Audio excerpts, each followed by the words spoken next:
March 2003. George W. Bush launches an unsanctioned invasion of Iraq. Bush's war claims hundreds of thousands of innocent lives. Thousands of American soldiers are also killed or injured.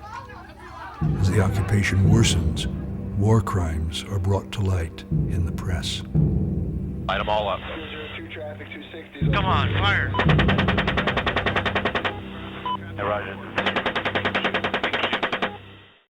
Well, they called us and said that there was a problem, that the 124th Infantry Division was getting attacked and we needed to go help them. So then you have to get out and go. You don't know what you're walking into, really. Well, we get up to a point and we take a turn, and we get up there and all you see is decapitated heads laying all over. And you see the bodies laying on the other side and you're like, how could this happen? You know, what explanation does somebody have for this? And the guys that were there were like, we lost it. You know, they had lost it. And they're like, well, they were just driving down the road. We thought we was getting attacked from the bushes, so basically they just opened up on the vehicles instead of really concentrating on where the gunfire was coming from. We go and we look through the woods and through the area right there by the river. You don't see no casings from ammo, you might say. So obviously there was no firefight.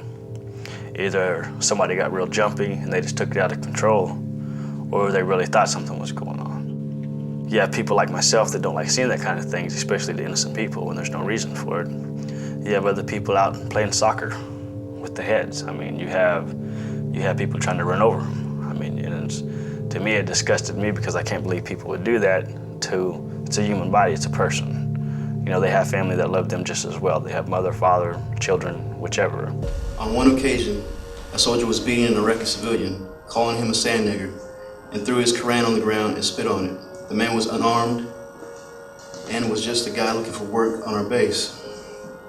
He posed no type of threat. He was beaten because soldiers brought their personal racist hatred to Iraq. I don't care what people in the States would call me. Raping prisoners, shooting ambulances, bombing civilians, and burning cities is not my idea of honorable duty.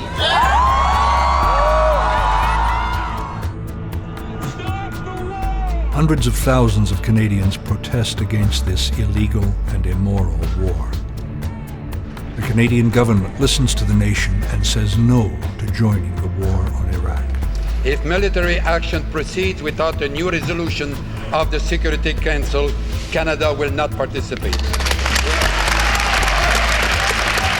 Thousands of U.S. soldiers begin to question the war. A small but growing number come to Canada, as they did during the Vietnam War. You aren't born a natural-born killer. You have to become one, and there's a systematic way that the Army does that, and not all of us are able to grapple with that. We didn't join to go kill innocent people who had no threat to our country. Canadians rally to their cause. Angus Reid finds that 64% of Canadians want Iraq war resistors to be allowed to stay in Canada. And Parliament agrees. In two separate votes, the House of Commons has supported allowing U.S. Iraq war resistors to stay. Ignoring the democratic will of Parliament, the government led by Stephen Harper has deported war resistors to the U.S., where they face court-martial and military jail.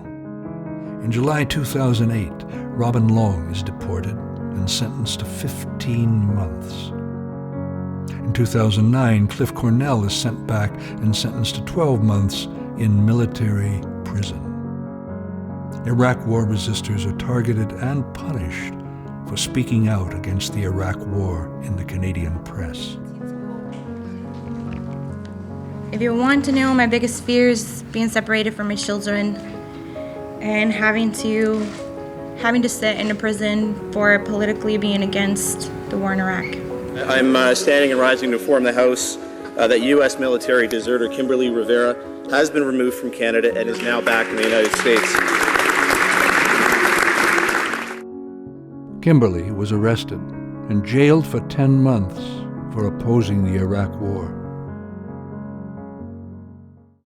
In an unprecedented intervention, Minister of Citizenship and Immigration Jason Kenney attacks U.S. Iraq war resistors whose cases are still before the courts. This prompts Amnesty International Canada and the Canadian Council for Refugees to speak out against the minister's interference in what is supposed to be an independent and arm's-length process. Any individual refugee claim should be decided solely on the facts of that case and on the law without any external considerations, such as the opinion or the comments of the Minister of Immigration.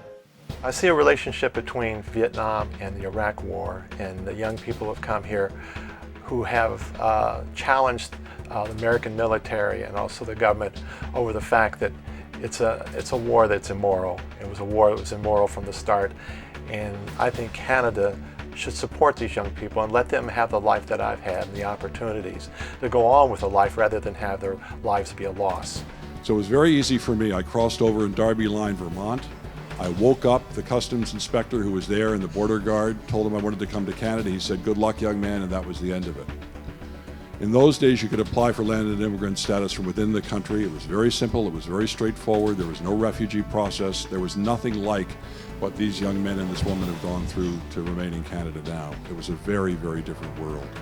We have a long history in Canada, starting with the Loyalists, with the Underground Railroad, with the war in Vietnam, of providing sanctuary. A majority of Canadians support us allowing Jeremy and all the war resistors to stay in Canada. But it was historically the policy of the Government of Canada that there was no legal justification for the invasion of Iraq.